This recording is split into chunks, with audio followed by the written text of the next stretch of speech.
Señores y señores, buenas noches, bienvenidos al desarrollo de la presente clase. Un gusto poderles saludar. Bienvenidos a cada uno de ustedes. Buenas noches, Licen.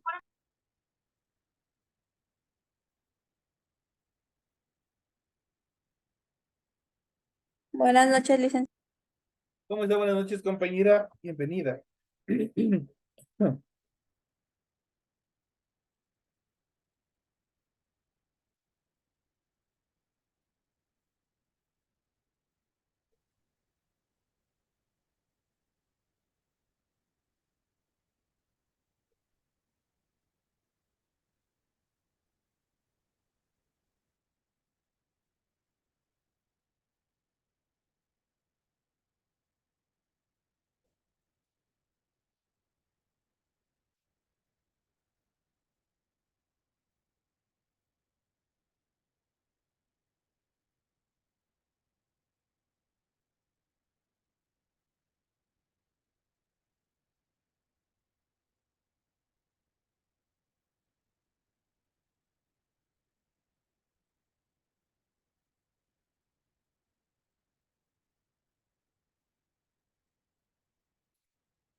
Iniciamos las actividades. Bienvenidos a cada uno de ustedes a la clase de Ciencias Naturales.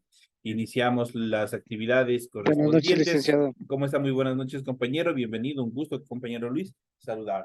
De igual manera, para las personas que ya han revisado el aula virtual, ustedes podrán haber visto que ya se encuentra activado el foro correspondiente a la unidad número 6. Por favor, sigan desarrollando todas las actividades. De igual manera está activado lo que corresponde a la tarea número 1. En pantalla ustedes pueden observar el formato para recursos de aprendizaje de tarea. Buenas noches, licenciado. ¿Cómo está? Muy buenas noches. Estamos en la asignatura de Ciencias Naturales.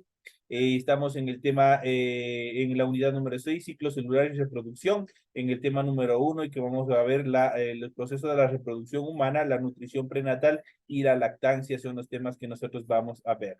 Tienen ustedes ahí el tipo de tarea y tiene el objetivo de la tarea. A continuación, ustedes tienen las instrucciones. Recuerden que el trabajo es individual. Deben leer el compendio de unidad 6, tema número 1. Pueden ampliar su información sobre el mismo tema con otras bibliografías, de ser necesario. ¿Qué es lo que tienen que hacer? Un deber bastante pequeñito en el desarrollo de esta primera tarea que tienen dentro de la unidad. Dice, construya un mapa conceptual sobre el embarazo, desde la concepción hasta el parto. Complétalo con imágenes o dibujos de cada una de las etapas. Es todo lo que ustedes tienen que hacer para el desarrollo de la presente clase.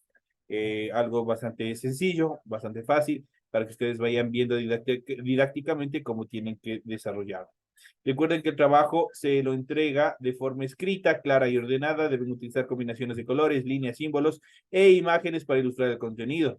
La rotulación de la hoja es obligatorio, tienen que cumplir con todos los parámetros que se les solicita en dicho formato. Deben leer también las recomendaciones, la rúbrica de calificaciones, y a continuación tenemos la información para el desarrollo de los recursos de plataforma. Estamos en la unidad número 6, la nutrición humana, perdón, la reproducción humana, la nutrición prenatal y la lactancia correspondientes a la semana 1 de la unidad 6 del 17 de julio del 2023. Esta tarea permite entregas desde el 17 de julio, la fecha límite de entregas es el 31 de agosto y la fecha de publicación de la calificación será hasta el 5 de septiembre del 2023. Tienen todo el tiempo pertinente y necesario para poder desarrollar esta actividad. Así que les deseo suerte en las actividades que ustedes tienen establecidas.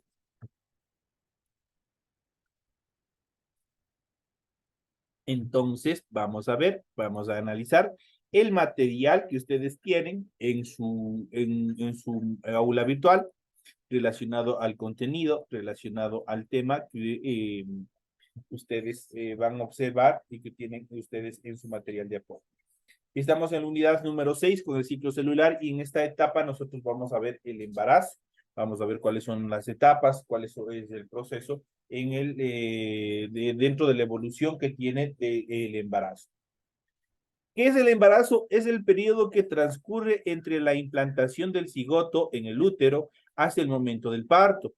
Se caracteriza por cambios fisiológicos, metabólicos y morfológicos en la mujer, encaminados a proteger, nutrir y permitir el desarrollo del feto, así como por la interrupción de los ciclos menstruales y el aumento del tamaño de las mamas para preparar el proceso de la lactancia o alimentación. Esta fase dura 40 semanas. Ese es el periodo en el cual dura. El desarrollo prenatal se divide en 3 etapas. En primera instancia tenemos el periodo embrionario. Esta es la primera etapa. Aquí tenemos el periodo embrionario. Esta es lo que corresponde a la primera etapa. Desde la fecundación hasta la tercera semana de gestación. Dentro de este periodo preembrionario, nosotros podemos distinguir la primera semana. Esta primera semana constituye o está determinada por, o se dan los siguientes procesos. Tiene lugar la fecundación, la segmentación y la implantación. Aquí nosotros podemos ver la primera semana de gestación, eso quiere decir la primera semana del embarazo, que va desde lo que inicia el proceso de fecundación. Luego, la transformación en la segmentación, una vez que se unen los dos óvulos, las dos células, tanto la célula masculina como la femenina, dan como origen al embrión, luego dan la mórula, luego tienen los blastocitos o blástula y tienen el inicio de la adhesión en el endometrio. Esas son por último tienen la implantación. Esas son las etapas en cuanto se desarrolla a la primera semana de gestación, correspondiente al periodo embrionario, y durante la primera semana los 3 procesos fundamentales que se dan. En primera instancia la fecundación, luego el proceso de segmentación y por último la implantación. Esas son las etapas en las cuales se divide. Las sucesivas divisiones mitóticas del cigoto forma la mórula, que se desplaza desde las trompas de falopio hacia el útero, mientras se sigue dividiendo constantemente. En la fase de blástula o blastocito llega al útero. Cuando la blástula alcanza la mucosa uterina, se introduce la implantación o se produce la implantación. Para que ocurra o este proceso o para que se desarrolle, han pasado ya 7 días desde el momento mismo de la fecundación. Tenemos a continuación la segunda semana. Dentro de este proceso tenemos la segunda semana. En la segunda semana se produce la formación del disco bilaminar, lo que se conoce técnicamente como el ectodermo y el endodermo. En este estado se le llama gástrula diblástica, que ese es el proceso en el cual se va desarrollando la segunda semana o la formación del disco bilaminar. Aquí nosotros podemos ver el periodo preembrionario de gestación. Eso quiere decir, aún no está transformado en un embrión, sino prácticamente tenemos la blástula y su evolución en su primera etapa. Y tenemos desde el proceso mismo de la fecundación, luego la transformación del cigoto. Si nosotros alcanzamos a ver en la fecundación, nosotros podemos observar solo una célula, mientras que en el cigoto ya se empiezan a subdividir las células y empiezan a multiplicarse las células. En el estadio de las células y empezamos aquí a ver 2 células bien definidas. En el estadio de 4 células, obviamente se van multiplicando y así sucesivamente hasta llegar a la gástrula, que es ya prácticamente el proceso de inicio que corresponde a la etapa ya del proceso embrionario. En cuanto a la tercera semana, vamos a ver cuáles son los eventos más preponderantes que conforman la tercera semana del embarazo. Dentro de esta etapa se encuentra la formación del disco trilaminar constituido por por el ectodermo, el mesodermo y el endodermo. En este estadio se llama glándula triblástica. Estas son las etapas en cuanto corresponden al periodo preembrionario. Pasamos al siguiente y vamos a ver el periodo embrionario como tal. En el periodo embrionario, desde la 4ª semana hasta la 8ª semana de gestación, vamos a ver todos los procesos que se desarrollan, todos los cambios, la evolución que se va dando. El periodo fetal, desde la 9ª semana hasta el nacimiento, el desarrollo de estructuras anexas a partir de la implantación del embrión en el útero empieza a desarrollarse la cavidad amniótica, la placenta y el cordón umbilical. En cuanto a la cavidad amniótica, ¿qué es la cavidad amniótica? Nosotros tenemos que seguir identificando todas estas etapas. Es aquella que contiene el embrión, está constituido por una membrana amniótica y el líquido amniótico. Ustedes han escuchado, por ejemplo, cuando están en el hospital, cuando han tenido algún familiar que está dando a luz, que, por ejemplo, escuchan que se ha roto el agua de fuente. Entonces, ese es el líquido amniótico. Y la placenta como tal, que se le conoce, ese es la membrana amniótica. Esta cavidad mantiene hidratado al embrión, le protege de los golpes y de los posibles cambios de temperatura que se produzcan en el exterior. Posteriormente, nosotros tenemos lo que es como tal la placenta. ¿Qué es la placenta? Es un órgano situado en el exterior de la membrana amniótica y su función es comunicar el sistema circulatorio de la madre y del embrión. También actúa como filtro de microorganismos y de sustancias nocivas. Prácticamente evita que se den o que ingresen sustancias peligrosas o que puedan afectar al embrión. Y otro de los procesos más importantes también es el cordón umbilical. ¿Qué es el cordón umbilical? Es un tubo largo y flexible que une el ombligo del nuevo ser con la placenta. Contiene 2 arterias y también una vena. El embrión recibe a través de esta arteria los nutrientes y el oxígeno que contiene la sangre de la madre. Las sustancias tóxicas como el dióxido de carbono pasan a través de la vena hacia la placenta y son expulsados al exterior. Prácticamente el cordón umbilical permite el comunicar y la nutrición desde el exterior. Aquí nosotros podemos ver las estructuras anexas en el proceso del embarazo. Nosotros podemos identificar en primera instancia lo que es la placenta, vemos también el cordón umbilical, vemos la membrana amniótica, que prácticamente es lo que recubre y le protege al bebé, y el líquido amniótico, el cual igual está dentro o está contenido dentro de la membrana amniótica. En este orden, hasta la 8ª semana de embarazo, hablamos de embrión. El embrión pasa a denominarse feto hasta el final del embarazo. A continuación veremos cómo se desarrolla el embrión y el feto a lo largo de todo el proceso de embarazo. En el primer trimestre, vamos a dividirlos por trimestres, en este caso, las actividades que se desarrollan durante el primer trimestre se desarrollan de la siguiente manera. Se empieza a diferenciar la mayor parte de los órganos del nuevo ser. Por ejemplo, se forma el sistema nervioso, el corazón, los dedos de la mano y de los pies. Al final del trimestre, el embrión pesa unos 20 gramos y mide unos 10 centímetros. Tiene aspecto humano y empieza a desarrollar movimiento, empieza a moverse. Esto en el primer trimestre, mientras que en el segundo trimestre se desarrolla el feto y tiene todos los órganos desarrollados, excepto los pulmones. Se mueve mucho y se chupa el dedo pulgar.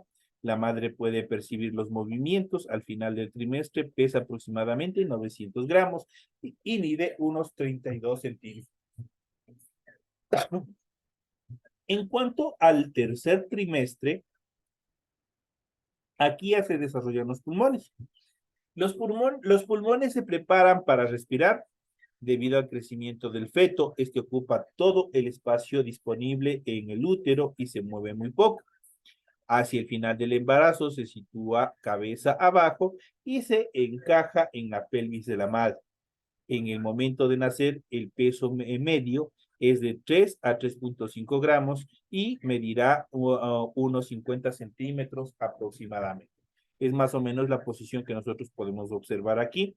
Aquí ya está en posicionamiento para ya el proceso de alumbramiento. Entonces aquí ustedes pueden observar que se presenta cabeza abajo. Esa es la posición correcta para el proceso de inicio del alumbramiento. Acá nosotros podemos ver ya gráficamente el desarrollo del embrión mes a mes. Tenemos el primer mes, su sistema nervioso comienza a formarse, el corazón empieza a tomar forma y a latir, empiezan los primeros latidos. En el segundo mes comienza la formación del cerebro. En el cuarto mes, el feto puede realizar movimientos leves. En el tercer mes el aparato circulatorio se encuentra terminado, el esqueleto empieza a organizarse, empieza a tomar su estructura. En el quinto mes termina la maduración del sistema nervioso. En el sexto mes, los bronquios y pulmones casi han madurado en su totalidad.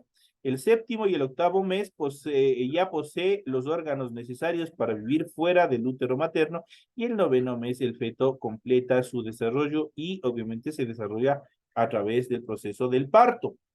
Y vamos a iniciar con esta etapa también que es fundamental y que también, así como permite el desarrollo y mantenimiento de la vida, también es un proceso bastante peligroso, especialmente para la madre. En relación al parto,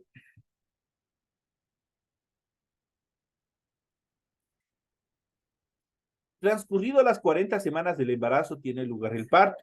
Suele durar entre 4 y 12 horas y existen unos signos que indican su inicio. Aquí nosotros vamos a mencionar cuáles son esos indicadores o esos signos, los cuales indican que inició el proceso del parto. En primera instancia es el inicio de las contracciones uterinas. Comienzan manifestándose cada cuarto de hora o 20 minutos y se van haciendo más fuertes e intensas. La siguiente actividad, la rotura de la membrana amniótica. La presión que ejerce el feto provoca la rotura de la membrana que contiene el líquido amniótico y la salida de este a través de la vagina. A este hecho se conoce comúnmente como romper aguas o el agua de fuente. A partir de ese momento se da lugar tres fases fundamentales, que son la dilatación en primera instancia, la expulsión y el alumbramiento como tal. Esas son las tres etapas que se dan dentro de esta actividad. La dilatación consiste en las contracciones uterinas más fuertes. Se va ensanchando el cuello del útero. Cuando alcanza los 10 centímetros de diámetro, termina esta fase. En cuanto a la expulsión, prosiguen las contracciones uterinas y al mismo tiempo el feto se abre paso hacia el exterior, empujando con la cabeza. En el momento del nacimiento, primero aparece la cabeza, luego un hombro y rápidamente se desliza el resto del cuerpo. El cordón umbilical se pinza, posteriormente se corta y el recién nacido queda totalmente separado de la madre. Y por último, el alumbramiento es la expulsión de la placenta que se produce unos minutos después de la salida del feto. Entonces, muchas veces confundimos las etapas. El parto lo llamamos directamente el alumbramiento. Mientras aquí ustedes ya pueden observar que el alumbramiento no es el parto en total, sino el alumbramiento es prácticamente la expulsión, la salida total de la placenta, que se produce minutos después de haber salido el feto, después de haber salido la criatura. En cuanto a la nutrición prenatal y la lactancia, la nutrición prenatal es una de las etapas fundamentales que toda madre debe disfrutar. Hoy en día, las madres modernas y las creencias de que todos estos procesos dañan el cuerpo, dañan la figura de la mujer, han llevado a generar falsos testimonios en relación a que obviamente se debe utilizar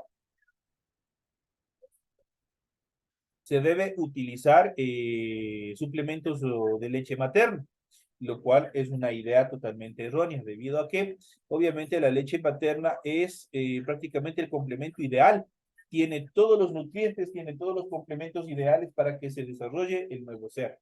Aparte de eso, es un vínculo personal que se desarrolla entre la madre y el hijo.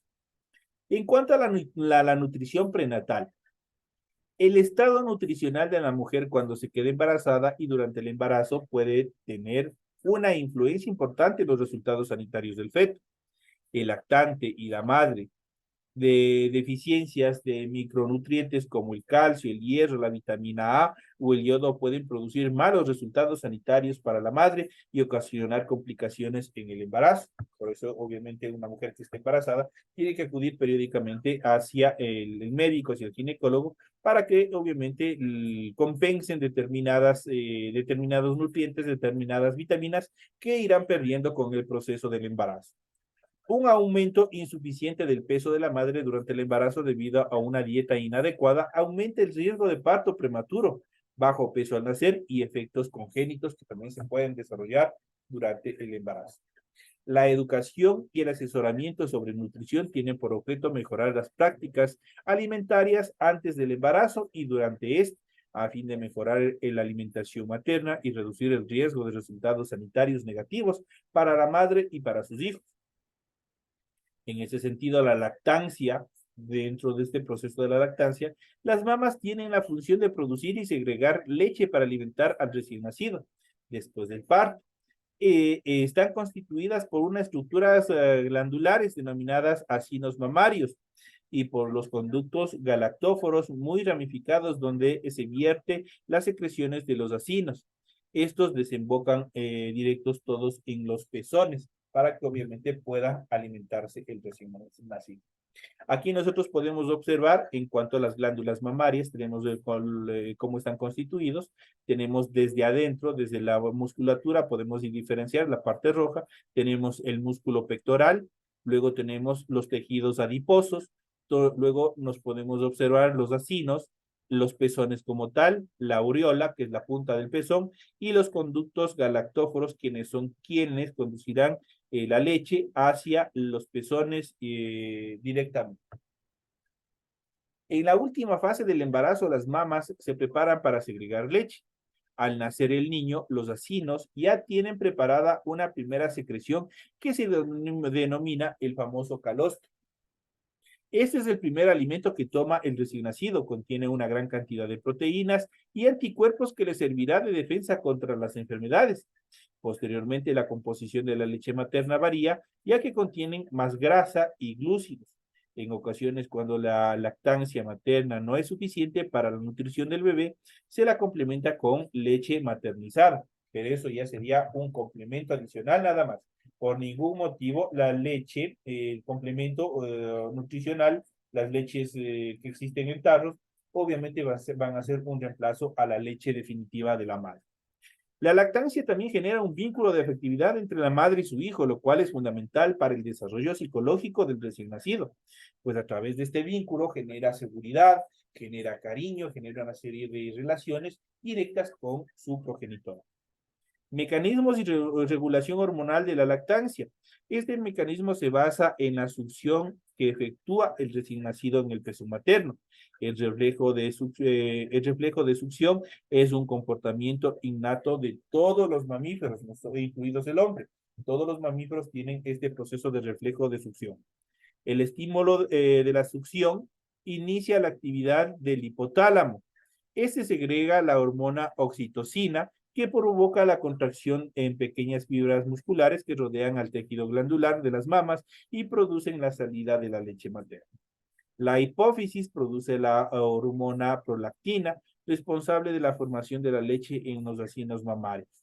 Prácticamente es un cúmulo, prácticamente nuestro cuerpo, en general, el cuerpo humano, es la máquina más perfecta que puede haber, creada por Dios. Prácticamente esta es la responsable de generar una serie de comportamientos que nosotros ya iremos viendo en relación a esta materia, cómo van evolucionando, cómo nuestro cuerpo se va dependiendo de microorganismos, de elementos patógenos, cómo nos permite en este caso de las mujeres poder alimentar al recién nacido y una serie de cosas adicionales más que son importantes dentro de este proceso. Entonces, en esta instancia vamos a ver un poquito más sobre las etapas en las cuales se ha ido ya viendo, se ha ido determinando, y vamos a ver un poco más técnicamente todos los procesos desde la primera semana, todos los procesos que van constituidos dentro del embarazo. Vamos a ver y vamos a analizar el primer mes del embarazo. Si se mantienen varias relaciones sexuales durante los días fértiles de la mujer para buscar el embarazo, es habitual que no se conozca con exactitud cuándo ha ocurrido la concepción. Eso quiere decir la fecundación y el inicio exacto del embarazo. Sin embargo, es más fácil que la mujer sepa cuándo le dejó la última regla. Esto, entre comillas, si tiene dentro de términos médicos, tiene una determinación de reglas que es FUR, que eso se traduce como fecha de la última menstruación, eso es FUR. Por ello, la FUR es la fecha que se suele tomar como referencia y por tanto la primera semana de gestación en realidad se corresponde con la semana en la que la mujer tuvo su última menstruación. La segunda semana da paso a la sección y dominación folicular, donde un conjunto de folículos ha comenzado a crecer en el ovario, pero finalmente solo uno será el seleccionado, el folículo dominante. Más tarde, en la tercera semana, el óvulo sale al folículo ovárico que lo contenía, el folículo dominante. Esto es lo que conocemos como ovulación. El óvulo es recogido por las trompas de falopio, donde será fecundado por un espermatozoide y comenzará su desarrollo ahora ya como coito o como determinación de una célula y posteriormente como un embrión. El embrión proseguirá su camino hacia el útero, donde empezará aproximadamente unos 7 a 9 días después de la ovulación. En este momento el embrión tiene entre 6 y 8 días de desarrollo. Empezará así la liberación de la hormona HSG, que es la hormona detectada por los test del embarazo. Esa es la hormona en la cual cuando ustedes, las mujercitas, cuando se hacen una prueba de embarazo, obviamente les da el color rosado que creo que saben tener las pruebas. Entonces, ese es el responsable de todo eso, es la hormona HCG. Aquí nosotros podemos ver el primer mes del embarazo, cómo está constituido nuestro embrión.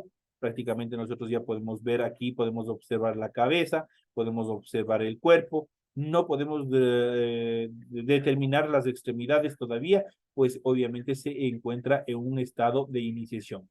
Es posible que debido al aumento de la hormona HCG, que es la hormona del embarazo, la mujer empiece a notar algunos síntomas de este primer mes, pero de forma muy suave. No será hasta la ausencia de la menstruación cuando verdaderamente sospeche del embarazo. En cuanto al segundo mes de embarazo, tras la implantación se producirá la gastrulación, mediante la cual las células de disco embrionario darán lugar a 3 etapas diferentes, lo que habíamos visto ya anteriormente, lo que es el ectodermo, el mesodermo y el endodermo. Estas 3 capas embrionarias formarán todos los tejidos y órganos del nuevo ser o del bebé. Posteriormente, en este segundo mes de embarazo se origina el sistema nervioso central y el corazón primitivo del bebé. También empieza a formarse el intestino, los ojos, las orejas, las piernas y los brazos, y en definitiva la mayoría de los órganos primitivos del bebé. ¿Por qué hablamos de órganos primitivos? Porque son órganos en una etapa inicial. Es un mes de mucha evolución en el que el corazón primitivo incluso comienza a latir en la semana 6 de gestación. Aquí nosotros en esta semana, aquí tenemos el segundo mes, aquí nosotros ya podemos distinguir parte de las extremidades, tenemos la cabeza, tenemos el cuerpo, ya podemos distinguirlo de una mejor forma. Por otro lado, los cambios de la madre todavía no son notables externamente. La barriga todavía no se nota, aunque es posible que la mujer empieza a sentir ya algunos síntomas como náuseas, vómitos, cansancio o sensibilidad mamaria. También puede ocurrir que la gestación avanza sin demasiados síntomas, pero ello no es indicativo de complicación. Simplemente significa que hay mujeres que padecen los síntomas de forma un poco más suave. En cuanto a la tercera semana del embarazo, a partir de este mes finaliza el periodo de embrión y comienza el periodo fetal, por lo que el embrión pasa a denominarse feto. En el tercer mes de embarazo, el futuro bebé forma todos sus órganos, aunque por el momento no están desarrollados del todo. Falta que maduren y acaben de evolucionar correctamente. A pesar de que se irán formando también los genitales, aún es pronto para poder determinar con exactitud el sexo del bebé en una ecografía. Todavía no se puede identificar en esta etapa. A lo largo de estas 4 semanas, el feto crece hasta unos 7 centímetros y llega a pesar de 8 a 14 gramos aproximadamente. Aquí nosotros ya podemos ver, en el tercer mes del embarazo, nosotros ya podemos ver que está totalmente ya formado. Nosotros podemos identificar todo su cuerpo, extremidades, podemos ver que incluso está succionando, está chupándose el pulgar. En cuanto al embarazo, es habitual que ya empiece a coger peso y que la barriga comience a aumentar su tamaño. Además, al final de este mes es habitual que comiencen a reducirse los molestos síntomas causados por la hormona HCG, como las náuseas. El motivo es que la concentración de esta hormona alcanza un tipo en la semana 12, pero luego comienza a descender paulatinamente, empieza a menguar todas las características. En el cuarto mes de embarazo, en este cuarto mes de gestación, el feto se cubre del anugo, un vello muy fino que recubre su piel y que actúa de conservación del calor corporal. Sus ojos son particularmente grandes, aún los mantiene cerrados y están muy separados entre sí. Sin embargo, la forma de la cara ya está definida y se puede distinguir perfectamente el cuello que separa la cabeza del resto de su estructura o del cuerpo. En el intestino fetal comienza a acumular una sustancia espesa denominada meconio, que constituirá las primeras heces del bebé que expulsará tras el nacimiento. Además de la semana 16 de embarazo, aparecen los pliegues epidérmicos en las palmas de las manos y en los dedos del bebé, lo que será sus huellas dactilares más adelante. En esta etapa, el tamaño del feto, cuando finaliza este cuarto mes de gestación, su dimensión será aproximadamente de 18 centímetros y su peso de 100 gramos aproximadamente. En cuanto al quinto mes de embarazo, uno de los primeros cambios de este periodo de gestación es la aparición de vernix gaseosa, una sustancia grasa y blanquecina que protegerá la piel del bebé. Recordemos que el bebé se encuentra sumergido totalmente en el líquido amniótico, lo que es el agua de fuente, que se había mencionado anteriormente. Por otro lado, el feto empieza a percibir sonidos como la voz de materna, por lo que puede ser interesante estimular esta capacidad. Además, las 4 cavidades cardíacas, eso quiere decir los 2 auriculares y 2 verticulares, se delimitan en este mes y el corazón fetal ya late con fuerza. Ya se encuentra con corazón bastante determinado. Al final de este quinto mes de gestación, el bebé puede llegar hasta los 25 centímetros de longitud aproximadamente y unos 300 gramos de peso. En el quinto mes nosotros ya podemos observar ya casi totalmente formado, y está totalmente formado. En el sexto mes de embarazo, la evolución del bebé pasa a medir 25 centímetros, de 25 a 35 centímetros aproximadamente y de pesar cerca de 300 gramos hasta los 750 gramos. Al reconocer los sonidos claramente, responde perfectamente a los estímulos, como por ejemplo la música. De este modo se puede comprobar cómo el feto se mueve cuando escucha música como respuesta a estímulos sonoros que percibe desde el exterior. Tenemos el séptimo mes de embarazo. En este mes empieza el último trimestre de embarazo y el desarrollo fetal es ya avanzado. Por ello, es normal que la mujer sienta mayor cansancio y pesadez. Además de la embarazada, le costará más dormir, hacer ciertos movimientos como atarse los cordones o agacharse o recoger cosas del suelo. Adicionalmente, es probable que ya haya más hinchazón en los pies y también en los tobillos. Y aquí entramos al octavo mes, el bebé comienza a perder el aguno, eso quiere decir el pelaje que le estaba protegiendo, que cubría su cuerpo y sigue aumentando de peso y tamaño, por lo que se sigue limitando sus movimientos y al mismo tiempo no deja de presionar. Esas son las etapas hasta entrar a la etapa final, que es el noveno mes, que es donde se da el proceso de alumbramiento, el proceso de nacimiento, el parto como tal. Esos son los temas que nosotros hemos visto, que se les ha explicado en el desarrollo de la presente clase, bastante interesante, cómo igual nosotros tenemos que conocer cómo se dan todos estos procesos, son fundamentales, saber identificar cada una de las etapas, los cambios y las transformaciones que se va dando para dar origen a un nuevo ser. De esta manera, señoras y señores, llegamos ya a la parte final. Les deseo suerte en la actividad que ustedes tienen que desarrollar. Nos estaremos viendo hasta la próxima clase. Que tengan una excelente noche. Gracias, licenciado. Gracias, compañeros. Una feliz noche.